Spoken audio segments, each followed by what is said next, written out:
김포 얘기 좀 해보겠습니다. 네. 주식했으니까 부동산 가야죠. 네. 이제 이 김포시 서울특별시 편입 문제 이게 이제 김포에서 끝나는 게 아니라 서울 주변에 있는 여러 도시들까지도 주민들이 원하면 해주겠다라는 게 여당 얘기인데 네. 여기서는 우리 경제 코너니까 정치적인 거 빼고 그렇죠. 예, 경제적인 거 먼저 보겠습니다. 일단 김포시가요 서울시로 편입되면 네. 김포시 주민들이 가장 큰 누릴 수 있는 혜택들 중에 하나로 집값이 오를 수도 있다 이 얘기를 많이 하더라고요. 네, 네. 실제로 어떨 것 같으세요? 일단 집값이라는 게 이제 네. 두 가지인데요. 하나는 뭐냐면 결국엔 공급과 수요가 만나서 집값을 결정하잖아요. 일단 지금 상황 보면 집 가지고 계신 분들은 기대감이 올라가고 있어요. 그래서 저라도 그럴 것 같긴 그렇죠, 해요. 당연히. 그래서 호가도 올라가고 사실 매도 물량도 좀 줄 가능성이 커 보입니다. 중요한 건 네. 그러면 누군가 그 가격에 사줘야 되잖아요. 네. 그래서 매수자들 입장에서 한번 생각해 볼 필요가 있다는 거죠. 어. 그러니까 그 김포에 살거나 김포 아파트가 있으면 아유 좋네 예. 호재로 받아들이지만 과연 그걸 누가 사줄까? 그런 측면에서 지금 부동산의 매수 트렌드 예. 즉 시장 트렌드는 뭐냐면 지역이 중요한 게 아니고요 아주 세심하게 들어가요. 저 예. 무슨 소리인지 알 것 같아요. 예를 들면 예. 저 성남시 살아요가 아니라 분당 살아요, 판교 살아요 이렇게 들어간다고요. 예전에는 예. 서울 살아요 좋네 했지만 지금은 더 구체적으로 강남구 살아도 반포 살아요, 압구정 살아요 이런다고요. 예. 그러니까 그런다고 해서 이름만 바뀐다고 그래서 예를 들어서 김포에 누군가 사줄 거라는 예. 좀 다른 거다. 그 얘기는 음. 김포에 이제 아파트를 가지고 있는 분들 입장에서 네. 야, 이 경기도 김포시보다는 서울특별시 김포구 되니까 좋은 걸 네. 집값을 올려라고 하지만 네. 그 사는 잠재적 매수자 입장에서는 야, 행정구역 바뀌면 뭐하냐?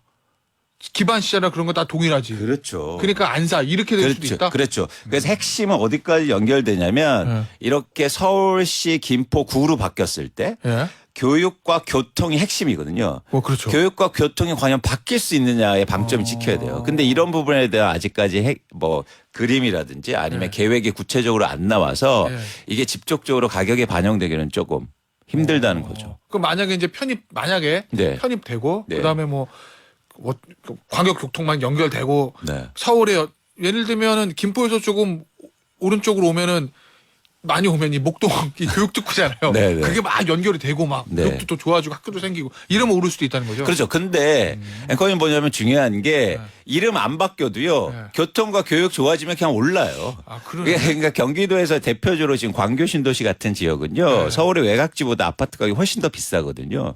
그 이유는 신분당선 연결되고 네. 교육 여건이 개선되고 삼성이라는 그런 배우 단지의 효과도 내니까 사실은 경기도 이름을 달았음에도 불구하고 아파트 가격이 오를 수 있다는 거죠. 예. 그래서 이름만 바뀐다고 해서 부동산 가격이 폭등하거나 이러기는 좀 힘들지 않나 보고 있습니다. 그리고 저 대표님 김포가 네. 보니까 엄청나게 넓잖아요. 네.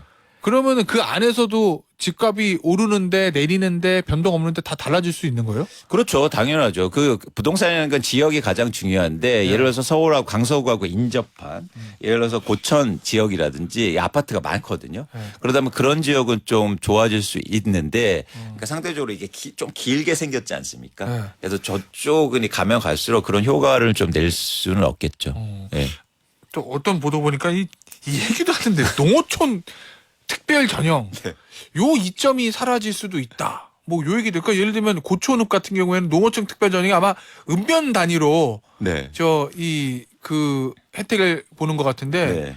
이게 서울특별시 김포구가 되면은 고촌읍이 고촌동으로 바뀌니까 그렇죠. 이 농어촌 특별 전형 혜택을 보지 못한다. 이런 얘기도 있던데 맞아요? 그러니까 농어촌 특별전형이 지금 통진읍, 고촌읍 등 6곳에 거주하면 농어촌 특별전형을 혜택이라고 할게요. 대학 갈 때. 네, 근데 이게 뭐냐면 왜 중요하냐면 아파트를 거기 분양할 때 건설사들이 다 그걸 홍보 문구에 넣어요. 그래요? 그만큼 사실 중요하다는 거죠. 여기는 김포고 서울 인근이지만 고촌읍이니까 농어촌 특별전형 혜택을 받을 수 있습니다. 대학 갈 때. 그렇죠. 이렇게. 그러니까 가능성 차원에서 많은 분들도 혹시나 하는 마음에 예를 들어서 대표적으로 이제 김포의 그런 구들이 주목을 받았는데 서울시에 편입되는 순간 이제 농어촌은 안 되잖아요. 근데 그런 이제 우려가 좀 있는 거죠. 저 편입되면 좋은 것도 있고 나쁜 것도 있고 이렇게 되겠구나. 대신 서울의 학군에 포함되니까 학군은 서울의 다른 곳에 예를 들어서 지원을 할 수 있습니다. 이런 또 이점은 있어요. 그러네요. 네. 알겠습니다. 네. 그런데 이런 부분은 어때요? 서울의 외곽 지역들. 네. 예를 들면 김포에서 편입되면 가까운 외곽 지역의 강서구. 네. 그다음에 이제 구리가 만약에 편입되면 중랑 네. 뭐 요렇게 서울에 있는 외곽 지역들의 부동산 영향은 좀 있어요. 이렇게 위성 도시들이 편입이 되면. 저는 사실은 지금의 시장 분위기가 중요한데 지금 네. 부동산 시장이 썩 분위기가 안 좋은 상황이에요. 네. 이런 상황 속에서는 이상하게 호재보다도 악재가 더 빨리 반영됩니다. 근데 사실 그 접경지대에 있는 그 서울의 구들은 약간 이게 악재 영향이 있거든요. 그래서 오히려 올라가는 것보다 그런 지역의 호가가 좀 떨어지고 거래가 더 줄 가능성이 있지 않냐 보고 있는 거죠. 실제로 서울이라는 게 그 인접 지역은 중요한 게 서울이라는 게 뭐냐면 이 재화가 모두 그렇지 않습니까? 희소성이 있어야 가치가 오르잖아요. 예. 근데 더 많아진다고 하면 어. 네, 그러면 서울의 기본적으로 약간 열악한 지역은 영향을 받을 수 있는 거죠. 나만 서울이 아니고 너도 나도 다 서울이다. 그렇죠. 그래서 제가 주말에도 네. 부천을 한번 가봤는데요. 네. 벌써 플랜카드가 딱 바뀌었더라고요. 뭐라고요? 부천을 서울특별시로. 예. 그러니까 벌써 어. 인접 지역의 그런 지역들은 이제 그런 기대감이나 그런 것들을 일종의 이용하고 이런 게 생기기 시작했어요. 아. 근데 그 바로 이제 그 다른 지역, 예를 들어 바로 인접한 서울 지역은 반대인 거죠. 예전에 부천에 붙어있는 금천구라든지 이런 경우에는 그렇습니다. 조금 오히려 역차별이라고 그래야 되나? 오히려 좀 안 좋을 수도 희소성이 있다. 좀 감소하는. 그런데요. 지금 정치권에서 김포부터 나오기 시작했잖아요. 네. 특별히 김포가 첫 번째 대상으로 뽑힌 어떤 경제적인 교통이라든지 그런 부분의 이유는 뭐라고 보세요? 그냥 제가 부동산 측면에서 부동산 볼 때, 측면에서. 부동산 측면을 볼 때 서울에 미치는 영향이 가장 작을 수 있다고 판단하는 것 같아요. 아, 김포가? 네. 그럼 무슨 얘기죠? 접경 지역이 가장 작아요. 서울과 붙어 있는? 네. 예. 그러니까 다른 지역은 뭐 두세 개 구하고 연결돼 있고 예. 그다음에 인구도 되게 많은데 예. 근데 김포시가 부동산 측면에서 보면 네. 서울하고 접경 지역이 가장 작습니다. 아. 네, 네. 그러면은 그 얘기는 뭐랄까 역효과 그걸 이걸 좀 최소화할 수 최소화할 있다는 수 거죠. 있다. 네, 최소화할 수 있다는 거죠. 그런데요. 네. 지금 이제 정치권에서 여권에서 나오는 얘기 보면 김포는 지금 일단 편입 대상 올라간 것 같고 네. 올라갔고 네. 그리고 뭐 구리, 하남, 고양 또 부천도 얘기 나오나요? 주민들이 원하면 해주겠다는 거잖아요. 그럼 판을 키우겠다는 얘기인데 네. 만약에 그래 거기 주민들 다 원해서 판이 커지면 네. 이건 부동산 시장에 순기능이든 역기능이든 뭔가 좀 영향을 좀 주나요? 그러니까 여기서 중요한 게 누구 입장에서 순기능과 역기능인데 아, 이게 어렵네. 네, 이게 네. 어렵죠. 예를 네. 들어서 그러면 편입되는 사람들 입장에서 먼저 볼게요. 근데 이렇게 되면 너무 많이 되면 네. 또 순기능도 사실은 떨어지죠. 희소성이 떨어져서. 네, 그래서 예를 들어서 예산 배분이라든가 실제로 부동산에 대한 관심도도 떨어질 거잖아요. 네. 다 되면. 다 되면. 네. 그러니까 결국엔 부동산의 핵심은 뭐냐면 그러니까 과거에 예를 들어서 강남이요. 아주 오래전에는 강남이 서울로 앉혀줬는데 네. 강남은 사실 개발되면서 막 이렇게 됐잖아요. 근데 지금 수도권의 그 분위기는 좀 달라요. 이미 개발된 지역을 편입하는 거기 때문에 네. 결국엔 심리라든가 이런 뭐랄까 시장의 변화를 실제적으로 이끌 수 있느냐가 중요한데 그런 측면에서 너무 많이 되면 그 효과가 반감될 수 있다고 보는 겁니다. 알겠습니다. 네. 자, 전 세계적인 트렌드를 한번 짚어보죠. 네. 세계로 뻗어나가서 이 메가시티라는 거 네. 이게 보면 도쿄, 뭐 오사카, 뭐 파리, 또 런던 얘기도 들어본 거, 뉴욕 그렇고 세계적인 어떤 대도시들의 트렌드는 맞는 거죠.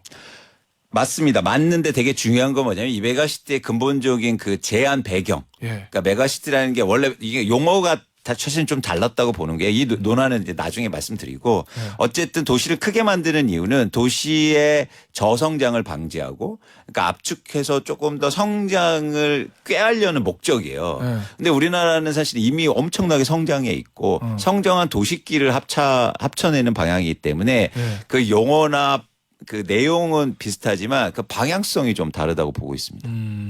어떤 방에서? 그러니까 말씀드린 것처럼 우리는 이미 커져 있다. 그렇죠, 그렇죠. 그러니까 발전시키려고 네. 발전시키려고 메가시티를 만드는 거지 이미 발전된 거를 합하는 방향성은 사실은 부동산 차원에서 좀 다르다는 거죠. 그러면은 우리 서울 입장에서 만약에 외국처럼 뭔가 좀 긍정적인 순기능만 확대하려는 방향으로 만약에 가야 된다고 하면 구체적으로 어떤 대책이 뒷받침돼야 돼요? 저는- 역기능 줄이고 순기능만 높이려면 저는 오히려 메가시티 개념보다 그레이트 시티가 서울이 좋은 것 같아요. 달라요? 예. 그러니까 그레이트 시티는 뭐냐면 행정과 교통, 그러니까 통합적으로 아주 큰 도시, 네. 대도시를 만드는 그런 방향성이거든요. 메가시보다 더 크게? 예. 그래서 예를 들어서 아까 말씀드린 것처럼 뭐 수도권하고 서울을 다 합친 다음에 예. 동서남북으로 나누는 거죠. 아, 권역을? 네. 네. 그래서 사실 너무 행정이라든지 이 효과만 뿐만 아니라 실제적으로 기능 차원에서 예. 뭐 예를 들어서 지금 예를 들면 김포에서 가장 통학이나라든지 아니면 직장의 이동 비율이 높은 지역하고 같이 묶어보는 겁니다. 그러니까 기능적으로요. 그럼 기능적으로 서울을 더 크게 해서 그래서 기능으로 융합하는.